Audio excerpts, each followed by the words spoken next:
project, namely the first one with contract ID 24AI0084, construction of multipurpose building, covered court at South Central School, Barangay, Canarvacanan, Alcala, Pangasinan.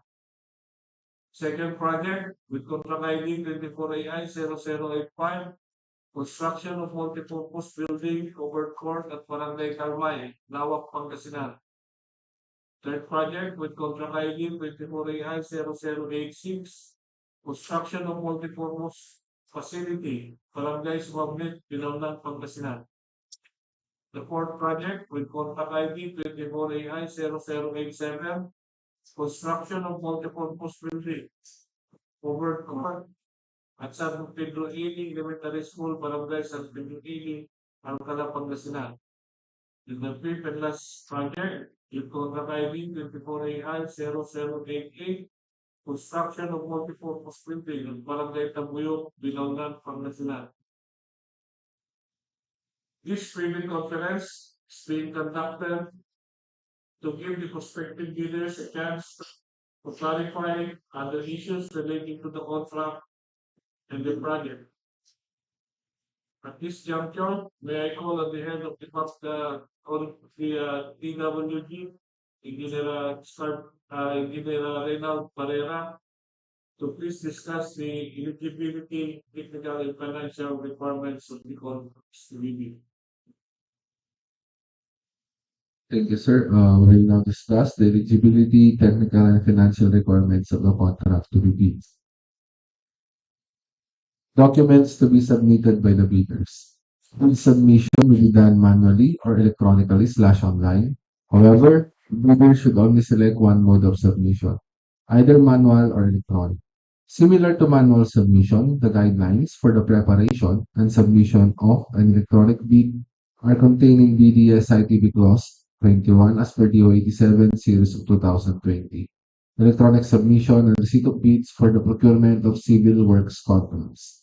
All electronic bids must be sent to the email address electronicbids_Pangasinan3rd@dpwh.gov.ph. Each bidder shall submit one original copy of the first and second components of its bid. Checklist of technical and financial documents. For technical proposal, Class A documents, legal documents, valid produce registration certificate, platinum membership, all pages in accordance with Section 8.5.2 of the IRR. For technical documents, statement of the respective bidder of all its ongoing government and private contracts, including contracts awarded but not yet started, if any, whether similar or not similar in nature and complexity to the contract. Statement of the bidder's single largest completed contract, SLCC, similar to the contract to be bid, except under conditions provided under the rules. Special pickup license in case of joint ventures, and registration on the type of and cost of the contract to be bid. Original copy of bid security, if in the form of surety bond, submit also a certification issued by the Insurance Commission or original copy of notarized bid securing declaration. The bid validity period and bid security validity period should be 120 calendar days from the date of submission of bids. The bidder shall submit a bid securing declaration or any form of bid security enumerated below. For cash or cashier's or manager's check issued by a universal or commercial bank, and for bank draft or guarantee or irrevocable letter of credit issued by a universal or commercial bank, the amount of bid security should not be less than 2% of ABC. For surety bond carryable upon demand issued by a surety or insurance company, that is certified by the Insurance Commission as authorized to issue such security, the amount of bid security should not be less than 5% of ABC. Project requirements, which shall include the following: organizational chart for the contract to be bid, list of contractors' key personnel, for example, project manager, project engineers, materials engineers, and foreman, to be assigned to the contract to be bid with their complete qualification and experience date. Project manager, 5 years, minimum work experience. Project engineer, foreman, minimum of 5 years, similar experience. For materials engineer, he or she should be DPWH accredited materials engineer 1. List of contractors' major equipment units which are owned, leased, and are under purchase agreement, supported by proof of ownership or certification of availability of equipment, lessor or vendor for the duration of the project, as the case may be. An original duly signed omnibus sworn statement, and if applicable, original notarized secretary certificate in case of corporation, partnership, or cooperative, or original special power of attorney of all members of the joint venture, giving full power and authority to its officer to sign the OSS and do acts to represent the bidder. For financial documents, the prospective bidder's computation of net financial contracting capacity, NFCC is as follows. NFCC is equal to current assets minus current liabilities multiplied by 15 minus value of unfinished projects, including awarded projects not yet started, coinciding with the contract to be bid. For Class B documents, if applicable, the signed joint venture agreement, GVA, in accordance with RA number 4566 and its IRR, in case the joint venture is already in existence, or duly notarized statements from all the potential joint venture partners stating that they will enter into and abide by the provisions of the GBA in the instance that the bid is successful. For financial proposal, original of duly signed and accomplished financial bid form and other documentary requirements under RA 9184, original of duly signed bid prices in bill of quantities, duly accomplished detailed estimates form, including a summary sheet indicating and cash flow by quarter. Criteria and procedure for detailed evaluation of bids, post-qualification, and award. The financial component of the bids of each past bidder shall be evaluated using the discretionary criteria, including arithmetical corrections for computational errors, and thus determine the correct total calculated bid prices. The BAC shall automatically disqualify any total calculated bid prices which exceeds the ABC. The following factors are to be considered in the evaluation of the bid prices. Low price in the required item, non-compliant, indicating a zero or a dash, free to the GOP. All prices are deemed to include all taxes. Bids not addressing or providing all the required items in the bidding documents, including all applicable BOQ, shall be considered non-responsive. Arithmetical corrections. Bid prices versus in figures versus words, words prevails. Total price versus unit price per item, unit price prevails. Total price versus actual sum of component items, actual prevails. Unit cost in detailed estimate versus unit cost in BOQ, latter prevails. If above ABC, non-compliant. For post-qualification, the verification of the following legal requirements is needed: licenses, certificates, permits, and non-inclusion in blacklist. Technical requirements. Single largest completed contract, SLCC, similar to the contract. Key personnel, minimum work experience requirements should be satisfied. Availability and commitment of major construction equipment. Failure of the prospective bidder to state a complete technical description of the pledged equipment and the specific bidder's automatic location, whether owned, lease, or under purchase agreement, shall result in the bidder's automatic post-disqualification for award of contract and forfeiture of its bid security per DO 58 series of 2012. The performance in ongoing government and private contracts. Negative slippage of at least 15% in any one project or negative slippage of at least 10% in each of two or more contracts. Failure of the contractor to commence repair work and complete ongoing contracts in the prescribed date after the receipt of notice of defects and deficiencies. Failure of the contractor to commence repair works on contracts with pending certificate of acceptance in the prescribed date after the receipt of notice of defects and failures. Substandard quality of works or unsatisfactory performance per contract term and conditions at the time of inspection. Liquidated damages currently imposed on the contractor. DO 127, series of 2018.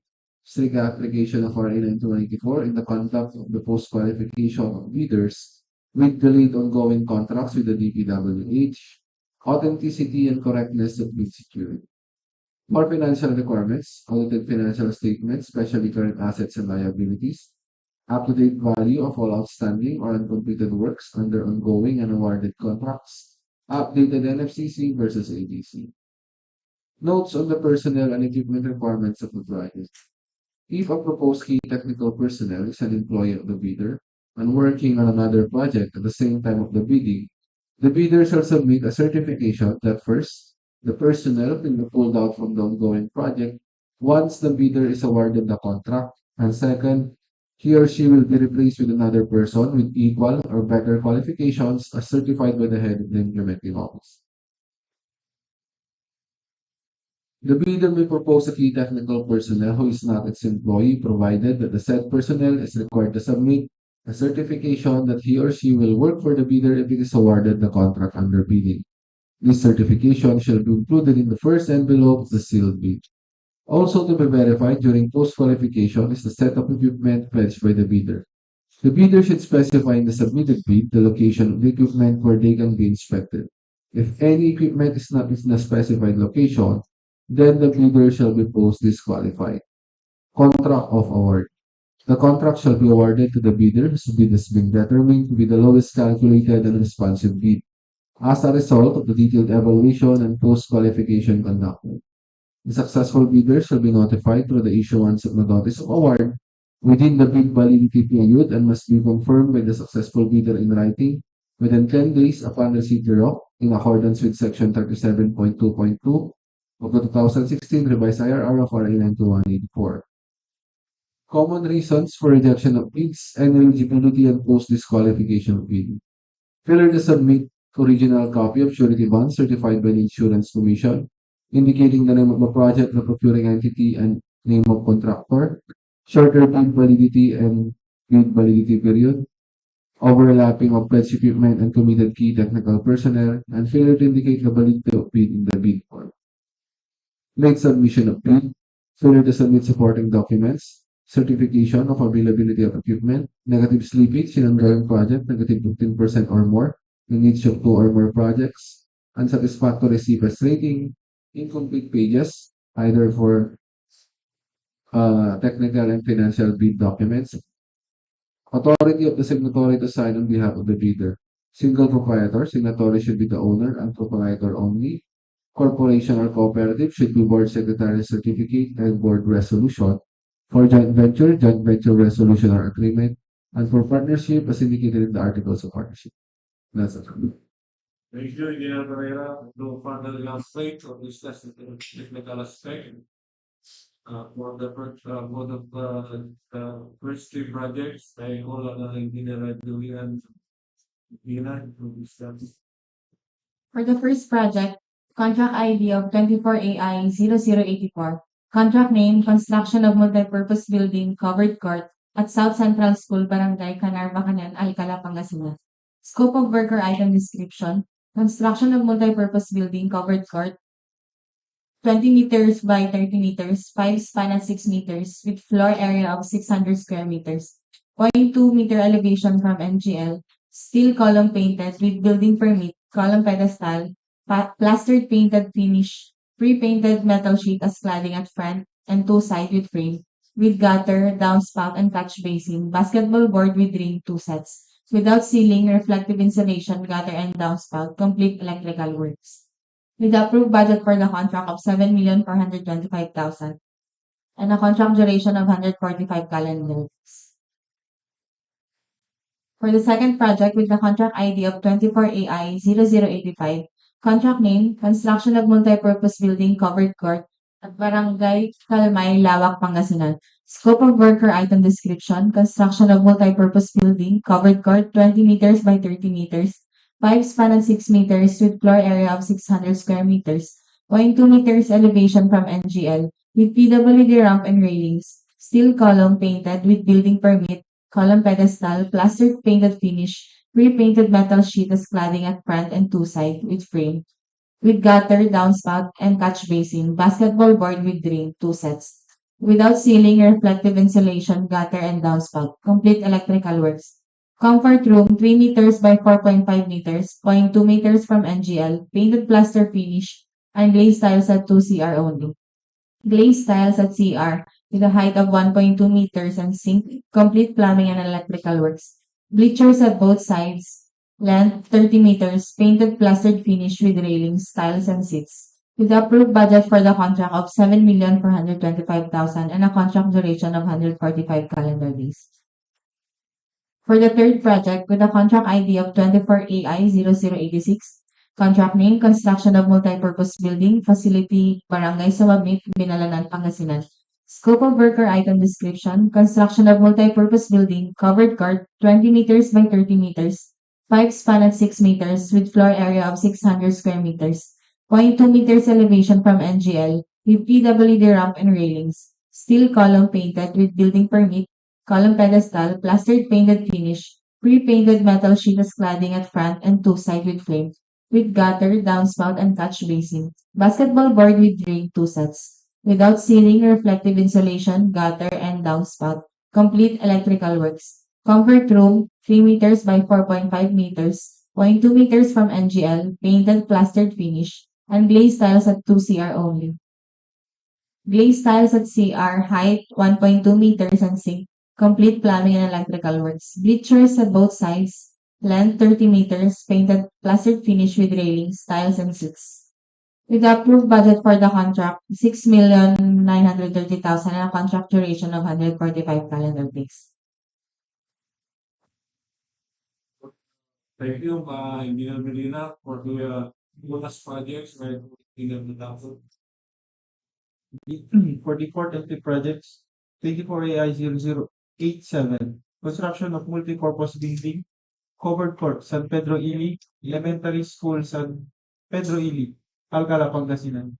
Scope of work, construction of multi-purpose building, covered court, 20 meters by 30 meters, 5 spans at 6 meters, with floor area 600 square meter, 0.4 elevation from NGL with PWD ramp and railings. Steel column painted with building permit, column pedestal plastered painted finish. Pre-painted metal sheet as cladding at front and two side with frame, with gutter, downspout and catch basin. Basketball board with ring 2 sets. Without ceiling, reflective insulation, gutter and downspouts. Complete electrical works. Comfort room 3 meters by 4.5 meters. 0.2 meter from NGL. Painted plaster finish and glazed tiles at 2 CR only.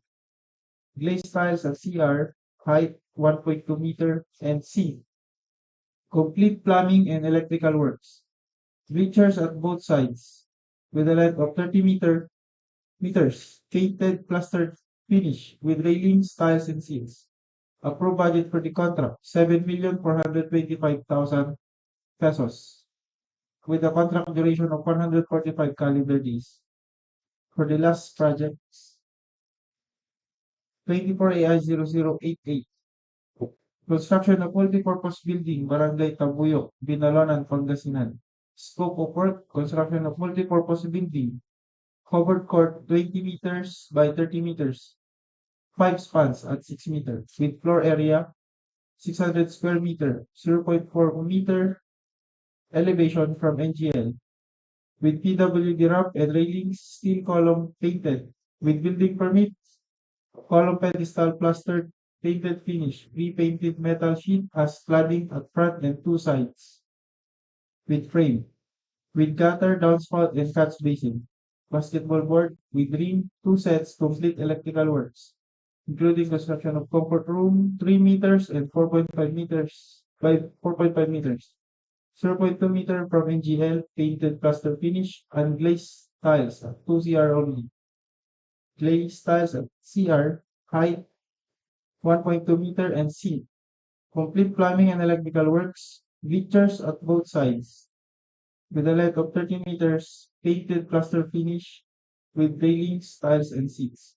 Approved budget for the contract, 7,425,000. With a contract duration of 145 calendar days. For the receipt and opening of bids, February 15, 2024, 9:30 a.m. at DPWH Conference Room, Tumana, Rosales, Pangasinan. For the submission of bids through DPWH eBid portal, electronic bids _Pangasinan 3rd at dpwh.gov.ph. For live streaming, YouTube account, https://www.youtube.com/dpwh Pangasinan 3rd DEO. That's all, sir. You know, Engineer Salat.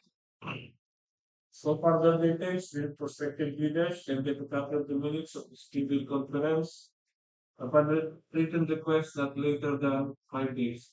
Are there more issues of concern? It's done. Hearing a motion to move for the adjournment.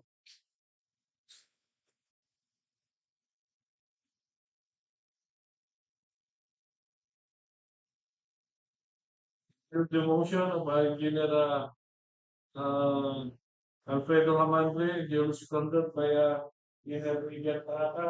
No objection by Raymond Nunes. I hereby declare this public conference adjourned. Thank you very much.